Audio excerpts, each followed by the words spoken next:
Hi there, dance studio owners, and welcome to a very special midweek edition of the Transform My Dance Studio podcast. In today's exclusive training clip, Clint will be sharing with you his secret sauce to enrolling record numbers of students into your classes all year round with his no gaps enrollment process. While you enjoy this podcast, make sure to download our free 11-step enrollment checklist to plug into your own studio right away. Grab your free copy at dsoa.com/checklist-2020. That's dsoa.com/checklist-2020. Now, on to today's special episode. How do you help your team achieve their personal goals? We've talked about mentoring the whole 360 of the person. How do you help them achieve their personal goals? So if a team member, Jody gave a great example, some of them are struggling with managing their finances. So at her team retreat, she's bringing in a financial advisor to help them on that. You know, I love that idea that she shared yesterday. So how do you help them achieve personal goals? You know, if they're trying to lose, let's say 15 pounds, do they need accountability? Do they want you to check in with them and say, hey, how many pounds have you lost this week? Some people might not want that, but actually some people really do. They need that accountability. You know, put down that cheeseburger. Have you guys got any ideas around how you do this? Or are you just going to go with that one? Sure. Yeah, 100%. Their goal is your goal. The other thing that you want to make sure you do is know what their goals are. So when you're doing 90-day reviews, for instance, part of that process should be, what's the personal goal that you're going after this month? How can I support you? Right? So just asking the question, showing interest. Why is supporting and mentoring your team important for you, them, and the studio? Why is this important? What are the benefits of this? Kimberly? Totally. Be happy so they can bring their best selves, right? If all of them, nearly threw that. If all of them are good, right? If the whole part of them is doing really well, how well do you think they're going to be functioning in their class? I hate the saying, leave your problems at the door. And we used to say that all the time. You know, leave your problems at the door. You come in here, you perform. Yes, we have that expectation, but let's not have the problems at the door go like this. Keep piling up, because that is affecting their performance in the classroom, in the office. You do not want to be their counselor. Don't make this about a therapy session. You don't want to get into that, right? But you can also always say to them, hey, have you ever thought about speaking to someone about this? You know, because I'd really love to help you get through it, but we need an expert or someone that can help you in this space, right? This is important. Oh, well, you can't do anything about it. Yeah, if they don't tell you anything, cool. Don't go in there and go, I know there's something in there, right?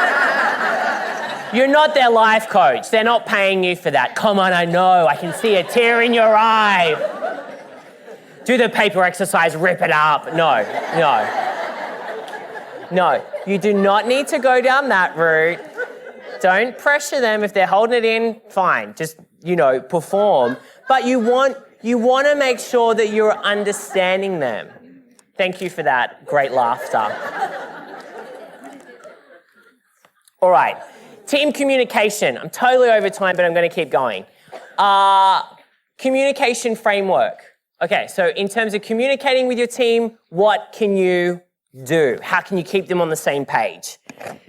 Zoom calls, monthly, every 60 days. You can jump on and do a group Zoom call. You can also do one-on-one Zoom calls as well. Weekly meeting with your admin team, same time, same day, non-negotiable. That's non-negotiable.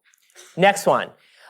Weekly video and snapshot for your teachers. So if you've got a Facebook group for your teachers or something similar, doing a video for them every Monday, recapping the week before, talking about the week ahead, really good.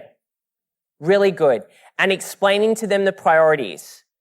Hey guys, don't forget, next week we've got limited edition merchandise that's going on sale. So in your classes, I'd love you to mention about XYZ, blah, blah, blah. This is a great place for you to remind them things that they need to say at the end of their class. We're running this promotion at the moment. It's Bring a Friend Week. You're going to have a lot of different kids in your room. Here are some tips on how to manage Bring a Friend Week so that you don't go crazy. Yeah, give them that information. Tell them about Bring a Friend Week. So make sure you are giving them the information. With your admin team, if you've got a large enough team, a daily huddle is really a good idea. 10-minute, 15-minute kind of meeting. What did you achieve yesterday? What's on your agenda today? Where are you stuck? Really good to do that with your team. Just quickly every day. Team retreats and trainings. Jody talked about it. A couple of other members. Hillary talked about it. Having a team retreat with your team members in real life, bringing in speakers, maybe doing workshop exercises with them, getting clear on the vision, whole bunch of stuff that we've done the last 3 days you can do with them in these team retreats. Open door policy. Open door policy does not mean disturb me whenever you want. People say, I see this a lot in corporate, they're like, we're open door policy, and the door is always closed, right? Because you actually need to do work. So open door policy can mean you can book a time with me to talk anytime you want, right? I am here for you, but I'm not here for you every second of the day when I'm actually trying to do my work. You can't just come in and interrupt me. Because if your work, some of you I know moved out of your offices and have rented a co-working space or something just so you can get work done, and I think that's a fantastic idea. Job descriptions, team retreats, contracts, KPIs, values and vision, momentum. So you just want to make sure that you're ticking these things, KPIs, key performance indicators. Every role should have clear goals. Values and vision, we talked about momentum. We just want to keep moving forward. We hope you enjoyed this week's enrollment special. Don't forget to download your free 11-step enrollment checklist at dsoa.com/checklist-2020 today.